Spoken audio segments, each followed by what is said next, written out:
अस्सलाम वालेकुम जी नाज़रीन की हाल चाल है तमाम दोस्तों का मैं ਤੁਹਾਡਾ सज्जन ਤੇ मित्र अरबाज साहब देखते अज ਅਸੀਂ मौजूद हाँ उस्ताद मोहतरम बुज़ुर्ग उस्ताद खालिद रुबानी साहब को और माशाल्लाह बड़े अच्छे प्लेयर है ने बड़े अच्छे कारीगर प्लेयर ने कबूतरबाजी कबूतर परवरी के उत्ते बड़ी कमांड हासिल है कबूतर के स्ट्रक्चर के उत्ते जीन्स जनैटिक्स के उत्ते बड़ी कमांड हासिल है पढ़े लिखे शख्स ने माशाल्लाह रिसर्च ਦੇ ਨਾਲ कबूतरबाजी ਨੂੰ ਜਾਣਦੇ ਨੇ हिस्टरी भी मुकम्मल जानते हैं बाकायदा इन्होंने हिस्टरी पढ़ी है जानी है रिसर्च की है उस्ताद अखलाक अहमद खान साहब दे ए शागिर्द ने और बड़े पुराने और बड़े मोतबर और बड़े सीनियर शागिर्दों के विच इन्हां दा शुमार है बड़े अच्छे रिजल्ट्स इस साल भी जेठ दे विच जो एहलोवाल चलता रहा बड़े अच्छे इन्हां दे रिजल्ट्स आते रहे ने पहले दिन इन्हां दी 7 तो पार दी परवाज़ा ने फिर अगे पिछे ज़रा मौसम खराब रहने तो थोड़ा अप्स एंड डाउन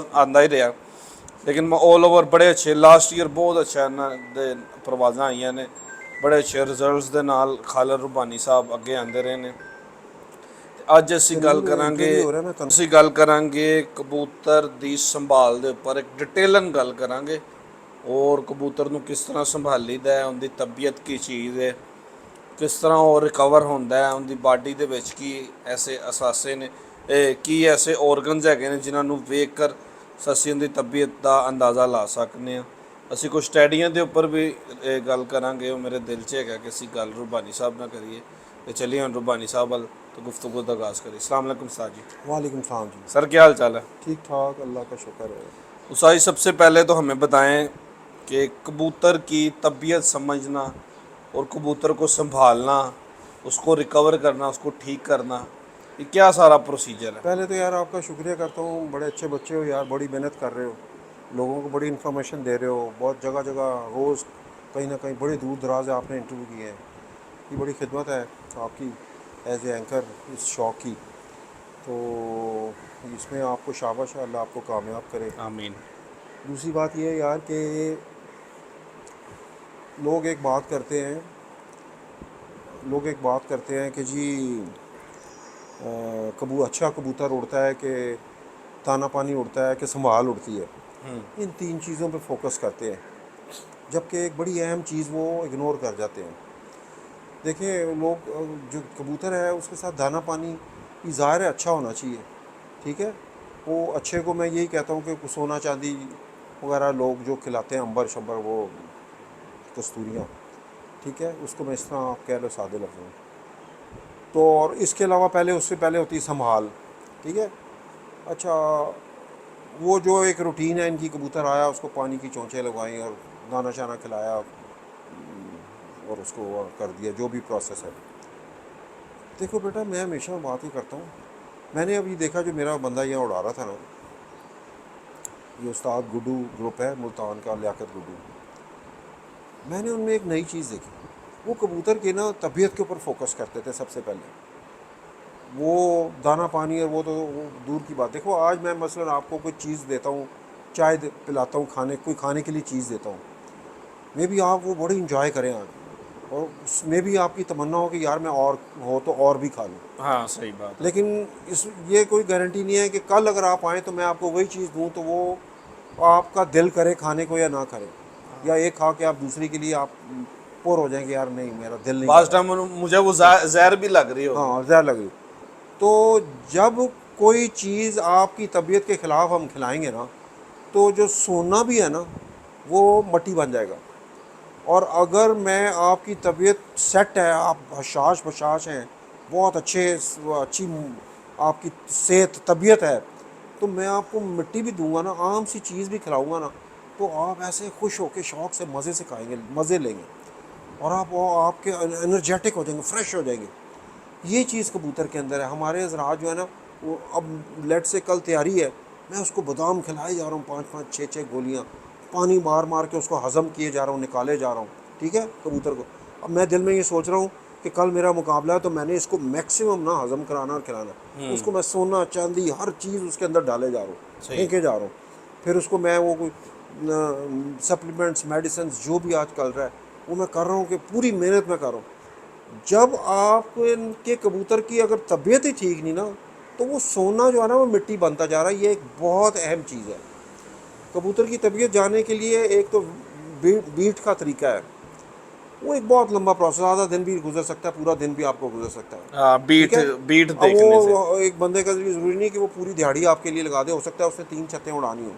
ठीक है, तो ये एक लंबा प्रोसेस है कि आप बीट से देखें कि कबूतर की तबीयत क्या है। इसके अलावा भी एक है कि मैंने देखा है कि वो आप ना दिन में 5-6 दफ़ा या जब महसूस करें उसके सीने के ऐसे बाल हटा के ना, तो आप उसके कलर देखते हैं स्किन यहाँ से, अगर अच्छा। तो वो लाल पिंक है, बिल्कुल रेडिश है, हाय वो हाय। कबूतर एक्सेलेंट, उसकी तबीयत है, एक्सेलेंट फॉर्म में है। आप उसको मट्टी भी देंगे ना तो वो सोना बनती जाएगी और उसको लगती जाएगी, उसके उसके वो जान में आता जाएगा कबूतर। ठीक है, अपनी फिटनेस में आएगा। और अगर उसके मुख्तलिफ रंग हैं, नीला रंग हो जाता है, ग्रे हो जाता है, ब्राउनिश सा हो जाता है, भुरभुरा सा हो जाती है स्किन, हाँ, खुशक सी है। खुशक सी हो जाती है, ये उसकी तबीयत की ख़राबी की लामतें हैं। ठंडा ज़्यादा हो गया या उसकी तबीयत ख़राब है, वो ग्रे सा उसका रंग हो गया, उसकी तबीयत ख़राब है। ठीक है, उसके लिए कोई कुछ मेडिसिन हैं जो फौरी असर करती हैं, और कुछ चीज़ें हैं जो आप उसको कबूतर को देते हैं देसी। उससे ये होता है कि कुछ देर के बाद कबूतर की जो है ना स्किन ठीक होती है। मेरा एक कबूतर था, वो जब ज़ोर मार के आता था तो वो अपने स्किन के अंदर पानी ले आता था। कई दफ़ा आप कबूतर को पानी देते हैं, वो अपने कुंदों में ले आता है पानी, हाँ और अब उसकी स्किन के अंदर पानी ले आता है। उस कबूतर को आपने चाहे सोना खिलाया होगा ना, उस कबूतर ने नहीं उड़ना। हाँ। वो कहते हैं ना जी, वो एक पीछे बात हो रही थी, एक बहुत बड़े उस्ताद थे, उनको मेरी बात खैर उन्होंने समझने की कोशिश नहीं की। उन्होंने कहा कि जी एक कबूतर है वो 6 बजे उड़ता है, फिर उड़ता है 6 बजे उड़ता है, फिर वो 10 बजे पे आता है, 11 बजे पे आता है। वो लोगों को पता ही नहीं, 99.9% लोगों को ये पता ही नहीं है। पहले वक्तों के मैंने किसी उस्ताद से का जिक्र किया, मैंने कहा जी पहले जो लोग उस्ताद कहते थे ना कि यार ये कबूतर सुबह उड़ेगा, ये कबूतर परसों उड़ेगा, सुबह नहीं उड़ेगा, ये परसों 4 बजे बैठेगा, ये आज 5 बजे बैठेगा। तो मैं कहता हम हंसा करते थे। लेकिन आज मैं अपने बंदों के साथ ये सीज़नों में जो मैं उनके साथ बैठा हूँ, मैं अब रिटायर हुआ हूँ 3-4 साल से, मैं अब उनके साथ बैठता हूँ, तो मैंने ये देखा है, ये उस्ताद गुड्डू ग्रुप जो है ना, इनके पास दे नो एवरीथिंग कि ये कबूतर जो है ना, एंड आई ऑल्सो नो उन लोगों की वजह से कि इस कबूतर ने कल कितने बजे बैठना और ये परसों कितने बजे बैठेगा। उसकी वजह ये है कि मैंने देख लिया उसकी स्किन के अंदर पानी आया हुआ, उसका रंग ग्रे हुआ हुआ है। अब मैंने ये देख लिया है इसको रात आज लगेगी। बाजार वो फिटनेस में है कबूतर। बाजार में फिट रहा है, दाना खा रहा है, सब कुछ ठीक है, चल फिर रहा है, टाप मार के बैठ रहा है, अच्छा। लेकिन उस कबूतर ने उड़ना नहीं है। यार देखो कैसा इल्म मैंने आपको ये दे दिया। वाह। ये ऐसा इल्म है कि मैं कहता हूँ कि क्या बात है जी लॉरियों की। लॉरिये जो है ना वो इल्म बांटने में बहुत शेर है। सही बात है। आपने कबूतर की तबीयत सेट कर ली, कबूतर शाम बैठेगा अपनी परवाज़ में, जितना खिलाएंगे उतना वो उड़ के बैठेगा। ठीक है, आपकी कबूतर की तबीयत ठीक नहीं, आप चाहे उसको संभाल करते रहे, उसको पानी पिला रहे हैं हर 2-2 घंटे बाद, उसको बादाम दे रहे हैं 5-5 4-4 रगड़ के या मशीन से काट के, और वो कबूतर को कर रहे हैं, आप हज़म भी करा रहे हैं, उसको ज़बरदस्ती पानी दिए जा रहे हैं और वो बड़ी बड़ी बीठे मार रहा है। लेकिन भाई वो कबूतर ने नहीं उड़ना कल। आप कहोगे यार ये 6 बजे उड़ा था, तो यार ये आज कबूतर ये अगले दिन क्यों नहीं उड़ा, ये 10 बजे बैठ गया है।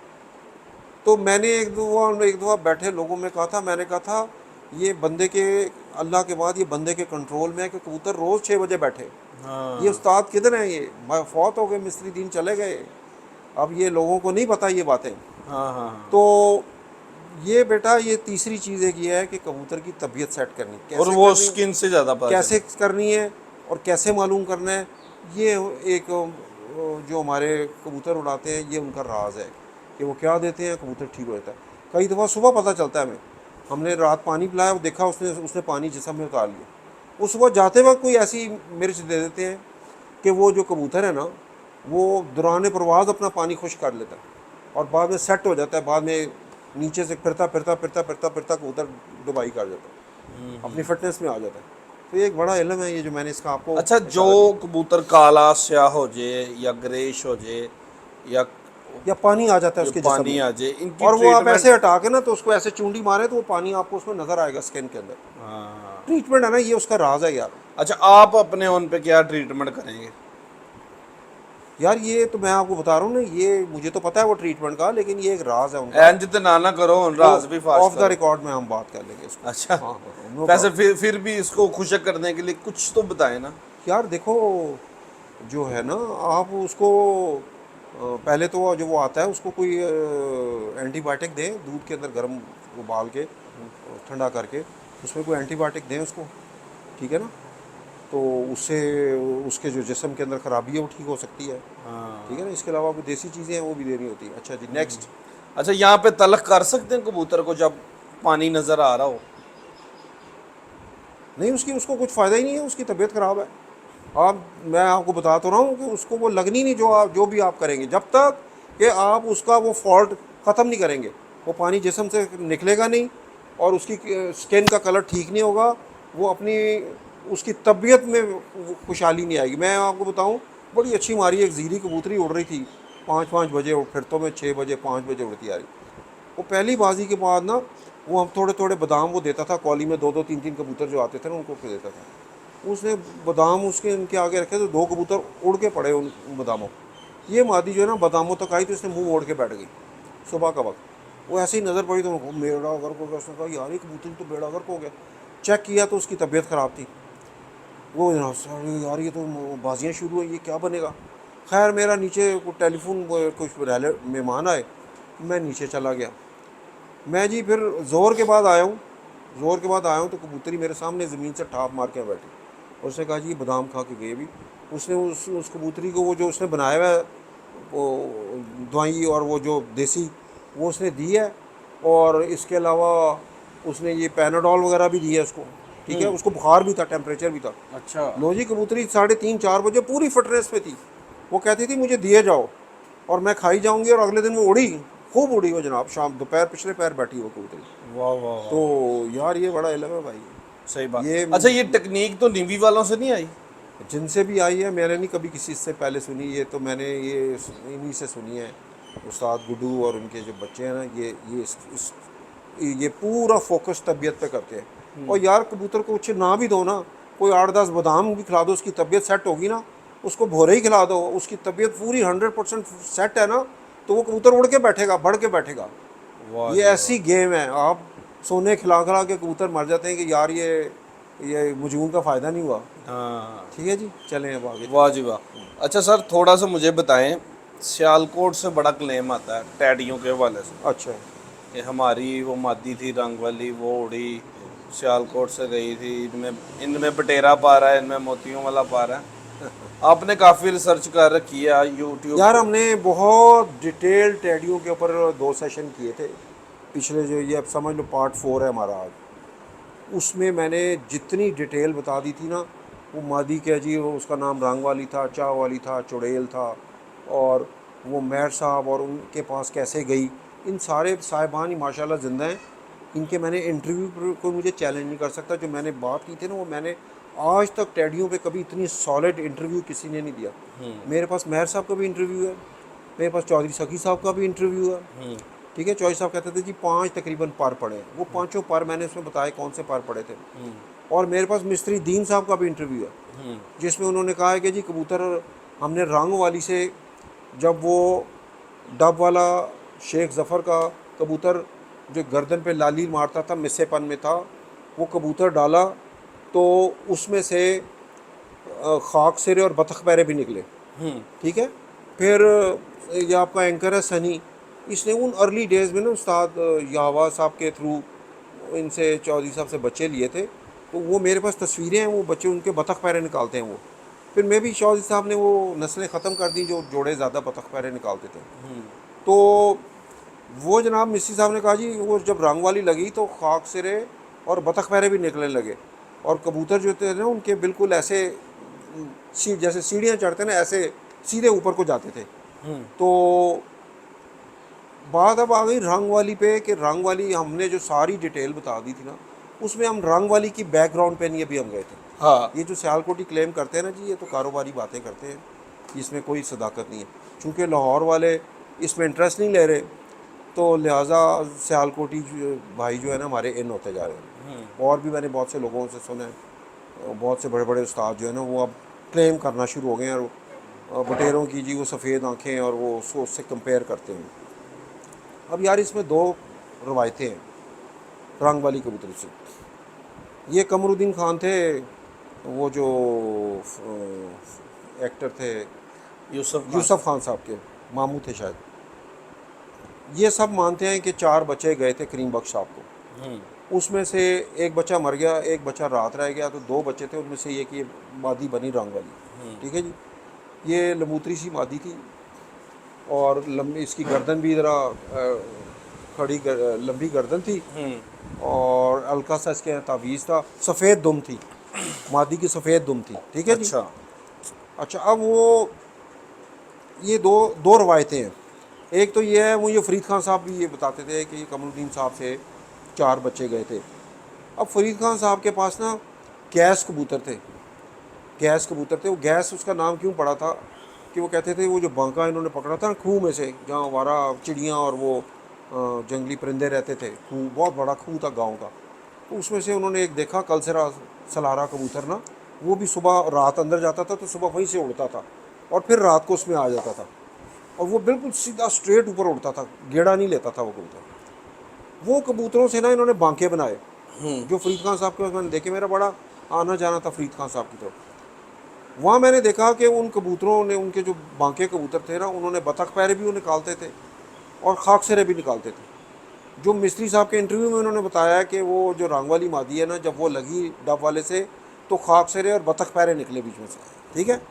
एक रवायत तो ये है कि उन्होंने जो 4 बच्चे दिए उनमें इनके घर के भी बच्चे होंगे 4 में, तो जो आगे जाके मिस्त्रियों के पास ये इस तरह के बच्चे निकले। ठीक है। और रंग वाली से। ठीक है। करीम बख्श के पास जब उड़ी, एक रवायत ही होगी। दूसरी रवायत ये है कि कमरुद्दीन साहब को ना लाहौर से हैं, मियाँ वहीदी हैं, ये मेरा ख्याल है इनके क्लोज़ रिलेटिव थे बाऊ शमस के, उन्होंने 4 बच्चे ला के दिए थे। अब लाहौर में जो बाऊ शमस की लड़ी है ना, उसमें उस्ताद फ़ियो और उनके जितने बाकी और लोग हैं, और उन लोगों के पास ना खाक सिरे, खाक सिरे, बतख पैरे, एक उस्ताद चक्का थे और एक उस्ताद बाऊ मुदस्सर थे, ये शहर के, इनके वो करिश्मा कबूतर निकले जिनके तावीज़ से लंबी गर्दनों वाली मादियाँ निकली। ठीक है। वो खाक सिरे भी निकालती थी, बतख पैरे भी निकालती थी। ठीक है। ये कबूतर ये शहर का जो ग्रुप था ना बाऊ शमस का, उठना बैठना जब था, इनके कबूतरों में से ये निकलते थे। बतख पैरे और खाक सिरे। खाक सिरे भी निकलते थे, और तावीज़ वाले चिट्टे कबूतर थे इनके पास, चूहों में से बने हुए, बाऊ शमस के पास। वो कहते हैं कि जो ये बतख पैरे निकालते थे ना बाऊ शमस के चिट्टे कबूतर, वो कहते हैं कि यहाँ पे कमिश्नर लेवल के बंदे थे पार्टीशन में, यहाँ पाकिस्तान आए थे, उनका नाम था नवाब सादत अली। हाँ, नवाब आगा सादत अली। ठीक है। उनके बेटे थे जो यहाँ काफ़ी अर्सा ज़िंदा रहे पाकिस्तान बनने के बाद, वो थे आगा हुमायूं। आगा हुमायूं। और फिर उनके बेटे थे आगा वाजिद, शायद वो अभी भी ज़िंदा हैं, वो माल टाउन में रहते हैं, और उनका बड़ा ताल्लुक़ है सफदर टेंटो वाले साहब से, उनका ताल्लुक़ है। ये जो वहाँ से कबूतर लाए थे ना जी, ये सफ़ेद जो थे ना जौनसरे, चूहों में से बने हुए, चूहा टाइप, ये बतख पैरे कबूतर निकालते थे और खाक सिरे। बात तो फिर सियालकोट ही जा रही है। ठीक है। नहीं, ये इंडिया से लाए थे, अच्छा। ये इंडिया से लेके कबूतर आए थे, और ये बड़े 2-2 दिन उड़ते थे कबूतर, और बड़े नायाब कबूतर थे ये, और ये अपने कबूतर इंडिया से लेके आए थे। उसके बाद ये पार्टीशन के बाद वो वहाँ किसी सिख के पास छोड़ा है पीछे कबूतर सारे, ये खुडे खोल आए थे, तो वो किसी ने सिख ने कब्ज़ा कर लिया, तो वो लोग आते जाते थे पार्टीशन के बाद, वहाँ अपना सामान लाते थे।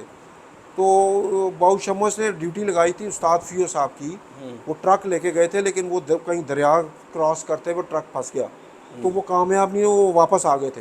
वो कहते थे खुडे के खुडे उठा लो ट्रक में पार्टीशन के बाद। तो वो जो उससे पहले बाऊ शमस का जो मिलना जुलना था ना, तो उसमें ये कबूतर आए थे। तो इसका सियालकोट से दूर पार का भी ताल्लुक़ नहीं है, दोनों रवायतें हैं। उन रवायतों में लाहौर से भी ये गए थे बच्चे, लेकिन वो दूसरी रवायत में जो कमरुद्दीन साहब से वो गए, वो यही नज़र आता है कि उनके घर के भी शायद बीच में 4 में से कोई बच्चे थे। ये आज तक कभी रिसर्च किसी ने नहीं बताई। हाँ, ये ये इस पे मैंने भी बात आपको है। बताई हैं, ये 2 रवायतें हैं जो आपको लॉजिक नज़र आती है। और ये मिस्त्री साहब का मेरे पास रिकॉर्डेड इंटरव्यू है, जिसमें उन्होंने कहा है कि जिस वक्त रंग वाली हमारे कबूतरों में डली, उसने बतख पैरे और खाक सरे निकाले और वो सीढ़ी की तरह ऐसे ऊपर जाते थे, गेड़ा नहीं मारते थे। इसी वजह से मैं एक ज़माने में, ये बात है 1999 की, मैंने चौधरी साहब को कहा कि जी आपके कुछ लोग कबूतर पकड़ के ना तो वो रखे हैं तो उसके बच्चे बेच रहे हैं। तो इस पर ना चौधरी साहब खफा हो गए। उसने कहा अगर आप मुझे साबित कर दें तो मैं आपको इनाम दूंगा। मेरा बच्चा आज तक क्लेम नहीं हुआ, क्योंकि वो कहते थे मेरे कबूतर जो उस वक्त के कदीम इनके कबूतर थे ना, वो कहते थे कि सीधे आसमान में जाते हैं और फिर सीधे ही घर आते हैं, गेड़ा नहीं देते। जब गेड़ा नहीं मारेंगे तो वो पकड़े कैसे जाएंगे, तो मर जाएंगे। कहते थे वो उड़ उड़ के मर जाते थे, फ़ज़ा में गिराई कर जाते थे, मुहल्लक हो जाते थे। लेकिन कहते थे मैंने आज तक नहीं सुना कि किसी ने मेरा कबूतर पकड़ा। तो ये जनाब टेडी की स्टोरी ख़त्म हो गई है। जो अच्छा, साहब वो रंग वाली मादी कौन सी थी, वो दो रवायतें हैं, कहते हैं लाहौर से गई थी। एक तो गई कमरुद्दीन साहब से थे चारों बच्चे, जो उनके मामू थे, वो एक्टर जो थे यूसुफ खान। यूसुफ खान साहब, और फरीद खान साहब भी ये रिश्तेदारी थी ये सब। हाँ। दोनों रवायतें कमरुद्दीन साहब से गई जो चार बच्चे गए थे। अच्छा, आपको क्या लगता है वो बांकों में से बने थे? बिल्कुल उनमें से वो बने थे, क्योंकि फरीद खान साहब बड़े बुज़ुर्ग और बड़े अना वाले बंदे थे। वो पहले वक्त के जो बुज़ुर्ग थे ना, ये बाऊ शम्मास, ये सारे ये पुराने जितने उस्ताद थे, ये झूठ बोलने वाले लोग नहीं थे, ये बहुत अना वाले लोग थे, बड़े किरदार वाले लोग थे। तो वो मुझे उस वक्त बड़ी डिटेल बताया करते थे फरीद खान साहब इसको के उस पर। और आप देख लें कि यही सारी कड़ियाँ मिलती हैं। इनके जो गैस कबूतर थे ये सीढ़ी की तरह ऊपर जाते थे, गेड़ा नहीं मारते थे। तो वो उन्होंने ना रख दिया, कमरुद्दीन साहब और नवाब जो थे, इनके एक और भी नाम था, शेर नवाब। तो वो यही कहते थे कि ये गैस कबूतर, ये गैस जैसे ऊपर जाती है ना, ये इस तरह उड़ते हैं।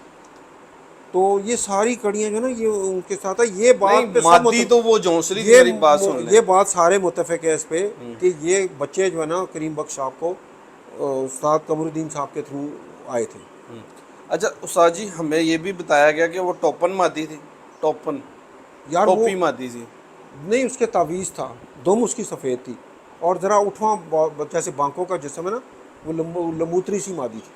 अच्छा, लंबूतरी से मादी, ज़्यादा लेकिन जो इशारे हैं बांकों ना, में से कैसे जोंसरे निकल आए? यार निकलते हैं ना खाक सरे। मैं कह रहा हूँ फरीद खान साहब के जो पास मैंने बांके देखे थे ना, वो बतख पैरे और खाक सरे निकालते थे। अब उन्होंने जो क्रॉस लगाया, कोई अगर वो एक रवायत ये भी है कि जी जान साहब वाली भी झलक मारती थी मादी। उन्होंने पता नहीं जान साहब क्रॉस डाला उसके साथ, क्या क्रॉस डाला। देखे ना अभी भी फिरोजपुरी, आज हर बंदा ज़िलों में फिरोजपुरी क्रॉस डाल रहा है। पिपला में देखें आप, सारे कबूतरों में फिरोजपुरी क्रॉस है। मिट्टू लाली वगैरह के पास सारे कबूतर और उनमें फिरोजपुरी की बात है। तो ये बांके फिरोजपुरी एक ही नस्ल थी ना। ये था आपके शागिर्दों का इस दफ़ा रिजल्ट रहा है? यार, वो बड़ी अच्छी मेन बाजियां जीता है वो। एवरेज की बाजी वो अकमल खान साहब से जीता है। और इस दफ़ा ज़रा वो कुछ बीमार हो गया था, लेकिन ये बहुत बात है कि इतने बड़े बड़े उस्तादों से उसने बाजियाँ जीती हैं।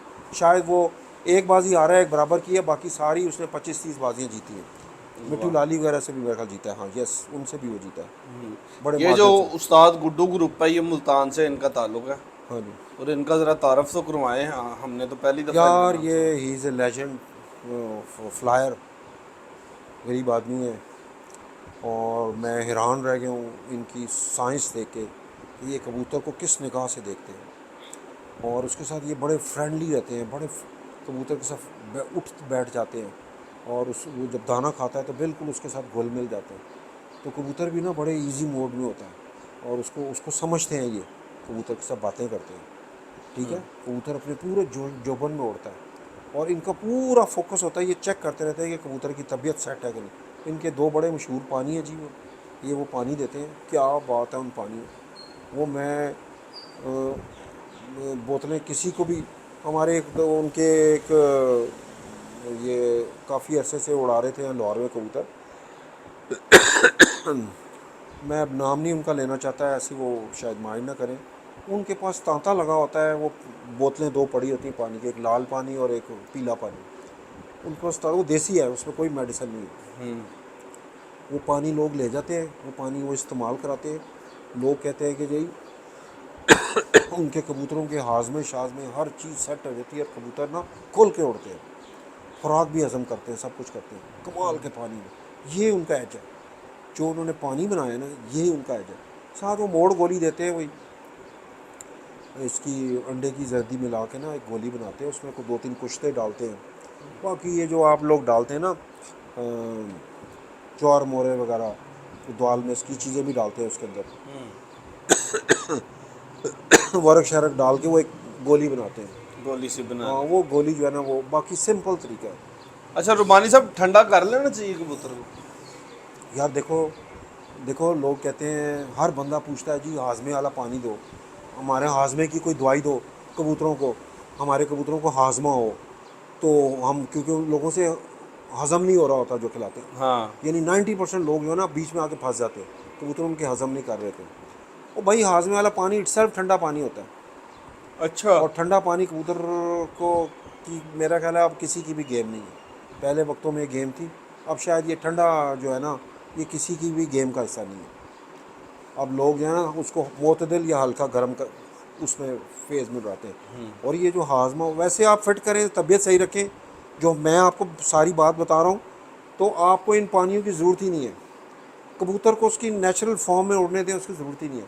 हर बंदा जो है ना वो इस चक्कर में होता है कि हमें बोतल मिल जाए, कोई हाजमे का पानी बना दे। भाई हाजमे का जो पानी होता है वो ठंडी तासीर में होता है, वो कबूतर के गिट्टे जोड़ देगा। आप इस तरफ जाएं ना, आप कबूतर को कोई ऐसी गलत चीज़ ना दें जिससे ये है ना उसका वो मैदा ठस हो जाए। मेरा ख्याल काफ़ी है आज के लिए। अच्छा सर, आखिरी सवाल, फिर उसके बाद चलेंगे। कबूतर कुंदों में पानी रह जाता है, उसके जिस्म में पानी रह जाता है, उसको खुश्क करने का कोई टिप दें? बेटा वो एक एक इतनी इतनी इतनी सी वो देते हैं, बीज देते हैं वो देसी, वो बीज देते हैं कबूतर को, तो जाते हुए भी देते हैं अगर आखिर टाइम पता चले। वो बीज जो है ना वो पानी सुखा देते हैं। अच्छा। हाँ, तो या वो आप उसको जब आता है कबूतर, आप महसूस कर लेते हैं कि इसने पानी जब मार खा के आए, बारिशें होती हैं, मेरे कबूतर 2 दिन वो मौसम बारिश हुई तो उसका सारा यहाँ पानी उतार लेता था, वो बेड़ा गर्क उसका हो जाता था कबूतर का। तो वो सुबह तक उसका पानी ख़त्म नहीं, करते, मैं फिर तो मैं उसमें पूछ रहा हूँ। एंटीबायोटिक भी देते थे। यार फिरतों में भी यही है ना।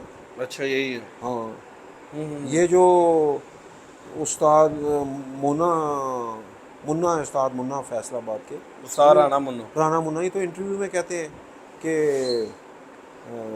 वो 25 नंबर जो कैप्सूल है, क्या नाम है उसका, एंटीबायोटिक है वो भी, अ, नाम नहीं इस टाइम जहन में आ रहा। इत्तेफाक है कितने, वो है नहीं एंटामाइजोल, वो 25 नंबर कैप्सूल यार हर बंदा जानता है, छोटा सा कैप्सूल होता है, और साथ वो कहते हैं जी अरके मको दो थोड़ा सा कोसा करके, ठार उसकी मार के। वो मैंने भी वो ट्राई किया है, वो बहुत अच्छा है। कबूतर सूझ जाए या फूल जाए, इकट्ठा सा हो जाए, ठीक है, तो वो 25 नंबर कैप्सूल और वो देंगे। 25 नंबर कैप्सूल तो मैं कहता हूँ कबूतरों के लिए अक्सीर है।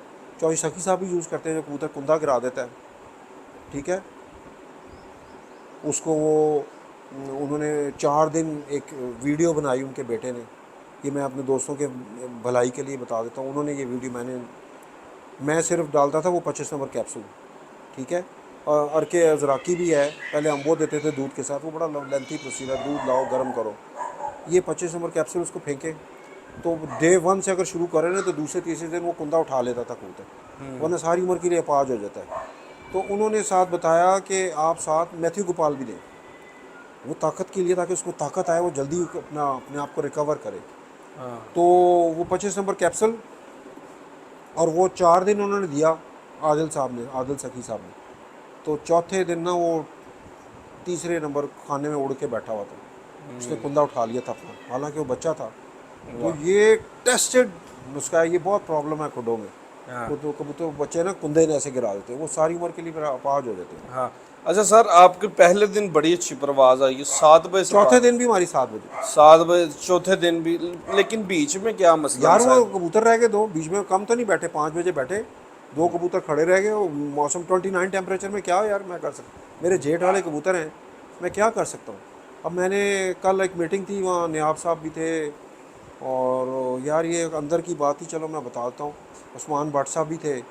तो मैंने उनसे रिक्वेस्ट की थी कि अब ये इंटरनेट का ज़माना है, तो आप 28 मई से ऑनवर्ड इंटरनेट पे देख लिया करें, आपके पास रूम है कि आप 8-10 दिन उसको आगे कर सकते हैं, सही। ठीक है ना, उसमें किसी को कोई इतराज़ नहीं होगा कि उनकी तैयारी में।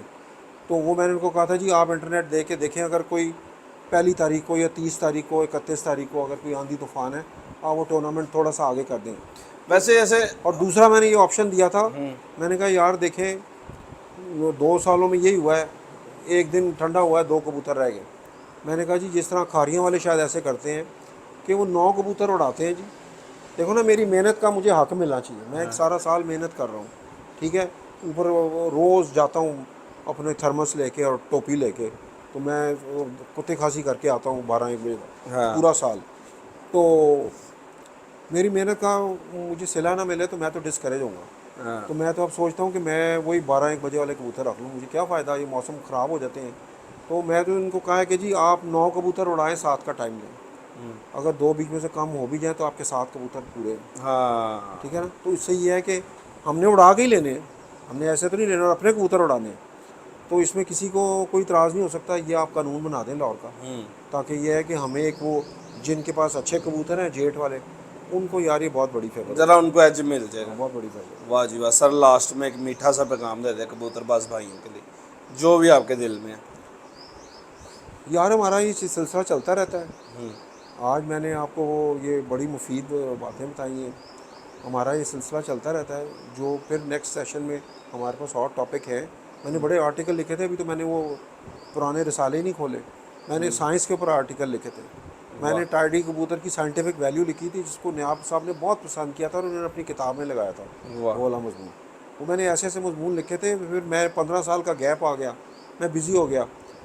तो उससे पहले मैं 2005, 6, 7 तक मैं बड़ा एक्टिव था।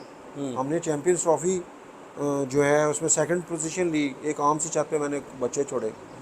अब मैंने देखे ना, मेरा शागिर्द है बन्नू में भी और खारिया में भी, तो उसने उसको मेरे कबूतर थे और गाइडेंस थी। तो खारिया में 2009 में पाकिस्तान रिकॉर्ड था 132 11 कबूतरों का, उस वक्त पाकिस्तान रिकॉर्ड 132 घंटे था। वाह। उस वक्त ये किलिए खेल साहिबान सामने नहीं आए थे।